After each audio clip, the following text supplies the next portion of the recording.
It is finally here, ladies and gentlemen. The moment we've all been waiting for. This entire season has led up to this very moment. We are 4 days away from the initial college football playoff game being played. It is right there. Boom, right up there. Oklahoma hosting the Alabama Crimson Tide. Gonna put some confetti up there because, yes, it is a celebration that we get to watch the college football playoff. One of the greatest additions to the entire sport. I don't care who's complaining about it, what they're complaining about. I don't want to hear it. The college football playoff has been phenomenal. Phenomenal. I love 12 teams. I love the matchups we get.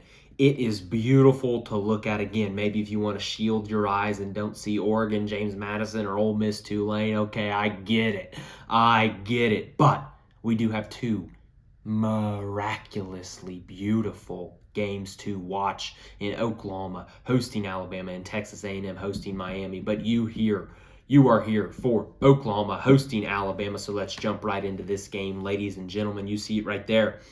Before we jump into how each team can win this football game, go ahead and subscribe down below at Ian Fritts Show, and then follow at Ian Fritts Show on Twitter, TikTok, and Instagram as well. Lots of fun stuff over there. But 4 thoughts before we jump into who's going to win this game. Alabama, -1.5 on the road at Oklahoma. First thought, on-campus playoff games, ladies and gentlemen, on-campus playoff games.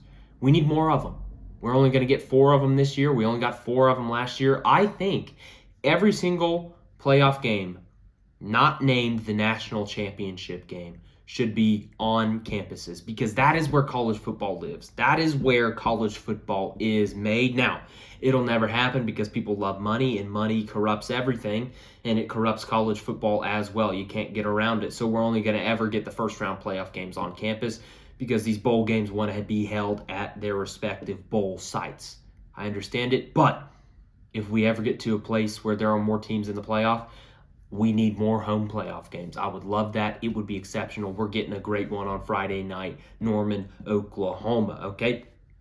Also, second thing, a lot of people are hating on rematches in the college football playoff. Not me. I'm not hating on rematches whatsoever. We're getting one of the best games of the regular season. We're running it back. Oklahoma on the road in Tuscaloosa, Alabama was one of the best games of the entire season, and we get to just watch that game again, but in Norman, Oklahoma this time. Yeah, sign me up for that. I'm all for a rematch. Let's watch it. Let's have at it. Let's get a rematch going, and we get one on Friday night. Now, this may be the best game to get a rematch because 99% of the talking heads out there, not me, but 99% of them out there said Oklahoma just didn't deserve to win that football game. Some people were giving Alabama the credit for the win, even though they lost. Yeah, it's crazy to say that, but it happened. It happened out there, ladies and gentlemen. There's crazy people talking about college football. Not here, not me. I'm a little crazy. But I didn't say that. You get a win, I credit you with a win. I don't give you a loss if you win the football game. So we get a rematch of one of the best, maybe most crazy games in the season, and we get it on Friday night, standalone game. Number 3. OU, Alabama, and Indiana, who OU or Alabama would go on to play in the Rose Bowl if they were to win this football game, all have the same color, name, whatever you want to call it, of crimson. All 3 of them share the same color. Okay, now you're thinking, Ian, they all look different. Well, they are, because they're all different shades. Just thought that was a fun little nugget of information about these 3 teams here in the top left quadrant of the college football playoff bracket. Last thing, these are the most hated teams in the college football playoff, in my opinion. And now you could let's separate out Tulane and James Madison. But of the Power 4 teams that got into the playoff, these are the 2 that people wanted out of the playoff more than any of the other teams in the bracket. So it's fun that, hey, those people are getting their wish. We're just going to eliminate half of them right off the bat. And if they weren't playing each other, there's a chance they would get in the top 8. Okay, but we're just going to get rid of them, half of them right off the bat. But let's jump into how the Alabama Crimson Tide could win this football game. I've got 3 keys for Alabama to win this football game. Number 1, penalties. And you're thinking, Ian, penalties are a key? Yes, not having them is a key for Alabama to win this football game. What was shocking for me was, I think under the Kalen DeBoer era, they have this notion, and I think it was true last year, where they were an undisciplined football team. There were penalties left and right, making false starts, holding calls, whatever you want to do. They procedural penalties. They had a bunch of them last year, and that was a detriment, an Achilles heel of the football team under Kalen DeBoer. This year, watching them, you would think, oh, maybe they still got that under Kalen DeBoer. No, they're actually 22nd in penalties and penalty yards per game this entire season, so they've actually been pretty solid. However, the reason it's a key in this game, there is a discrepancy for Alabama at home in penalties and on the road in penalties. Makes sense. You're in a hostile environment, you're probably going to have more penalties. At home, they have 4 penalties per game, roughly 36 yards total in penalty yards. That's top 20 in the entire country. At home, they have 6 penalties per game on the road. On the road, they have 6 penalties per game, and then 51 penalty yards off of those 6 penalties. That's 70th overall in the entire country. So, Alabama, they need to flip that. They need to flip that to basically your home statistics. You can't have those 6 penalties, those 50 yards. That's going to get you beat in a college football playoff game. Play more like you're at home, Alabama. Going to be hard to do, I know, but it's a key in this football game if you want to win it, if Alabama wants to move on to the Rose Bowl. Second key, turnovers. You're thinking, Ian, wow, you're coming out with the hard-hitting facts that nobody's talking about in these football games, turnovers and penalties. No, I'm not. I'm stating the obvious because it needs to be stated. These are 2 really good defenses, and turnovers and penalties are going to get you beat when you play a really, really good defense. So it needs to be said because that's how Alabama's going to win this football game. They're top 25 in turnover margin this entire season. Now, you look back at that first game of Alabama and Oklahoma. That was a storyline going into the football game. Oklahoma had not been great in the turnover statistics. Alabama had been. They were top 10 in turnover margin going into that football game. And then sure enough, that football game happens, and what do you know? Oklahoma wins it 3-0. And then in the Georgia game, a few weeks later in the SEC championship game, Alabama loses that game. They lose the turnover battle 1-0 in that football game. So Alabama, hey, maybe you should try and take care of the football, and maybe you would win a football game. Just advice from me. Now, in that first game, Oklahoma was just getting after that football. They were punching at it left and right, and there were footballs falling all over the place in that football game, left and right. Oklahoma only recovered 2 of them, but the ball was on the ground many a time in that football game.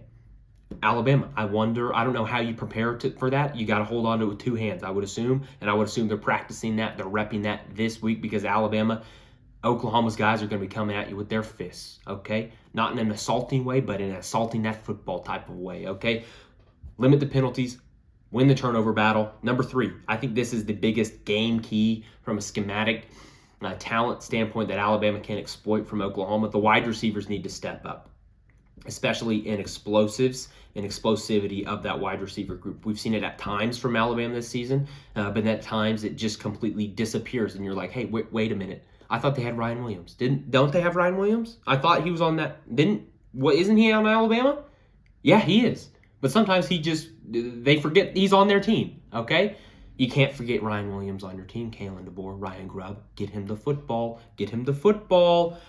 Look, in the first matchup, Josh Cuevas was the leading receiver for Alabama, and 75% of his, I believe, 85 yards in that game. Maybe it was 80 yards, but I believe 75-80% of them were in the first half. So Oklahoma went into half, and they said, hey, this tight end is destroying us. Maybe we should guard him. And they did. Shut him down in the second half, and Alabama struggled a little bit from that first drive in the second half onward. So, Ryan Williams, I believe he's going to be the biggest key in this football game. I believe you need to get him on Oklahoma safeties, whatever you want to do schematic-wise. Teams have been able to do it. Ole Miss did it repeatedly, and it got Oklahoma beat. They had their best wide receivers matched up against Oklahoma safeties one-on-one, and they threw it to them every single time. In fact, Ryan Williams had Alabama's biggest play in the first edition of this game this season, and it was 38 yards. You know who he was lined up against? Safety from Oklahoma. I would expect that to be an emphasis early from Alabama. Get their guys on Oklahoma safeties. Exploit those matchups because it could win them this football game. So to recap, the keys for Alabama in this football game: limit the penalties. You cannot go backwards against this defense. Win the turnover battle and get Ryan Williams and other receivers, if need be, the ball on Oklahoma's safeties. Oklahoma, how do you win this football game if you're a Sooner? Okay, number 1, Special teams needs to be special again. Okay, the special teams from Oklahoma has been exceptional all year long, from punting to field goal kicking to field goal coverage, not field goal coverage, yes, field goal coverage, to kickoff coverage, to punt return, every single aspect other than kick return where they don't return any kicks whatsoever, except for maybe 2 all year long. Every aspect has been phenomenal. It's been special all year long. Just in the first game from Alabama, Oklahoma, they forced a turnover on a punt, punched the ball out. And remember, they were assaulting that football. Be prepared, Alabama. They punched the ball out on a punt return. They had a blocked kick. They had 2 gigantic, big-time punt returns that flipped the field. They had a 50-yard field goal. And then they won the field position battle. They started at about their own 40-yard line, where Alabama started about their 18-yard line. Okay, so that's 5 different spots where Oklahoma dominated in special teams in the first edition of this football game. It needs to continue to be that way. It needs to continue to be special if they want to win this football game. Now, you're probably not going to do all 5 of those things again in this football game. If you do, maybe Oklahoma has the greatest special teams of all time. Okay, I think it could be in that category if they were to do those 5 things again. Okay, again. Now, I don't think they're going to, but you can't have your worst game of the year. This team relies on defense. They rely on special teams. You cannot have your worst game of the year. It needs to continue to be really, really good. Number 2 and number 3 kind of go together for Oklahoma. John Mateer, 0 turnovers. Pretty self-explanatory. In his last game out there, he threw the ball to LSU about 45 times. It was really 3 times, but it felt like a lot. Could have been more.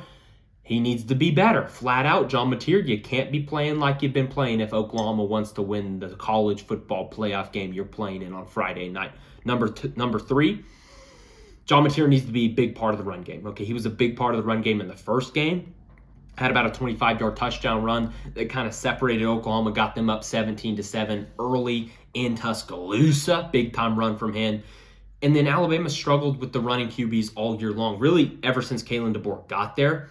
You think back at the LSU game a year ago and Oklahoma game a year ago, Jackson Arnold ran all over him. You think earlier on in the season, the Oklahoma game, John Mateer ran all over him. Gunnar Stockton ran all over him.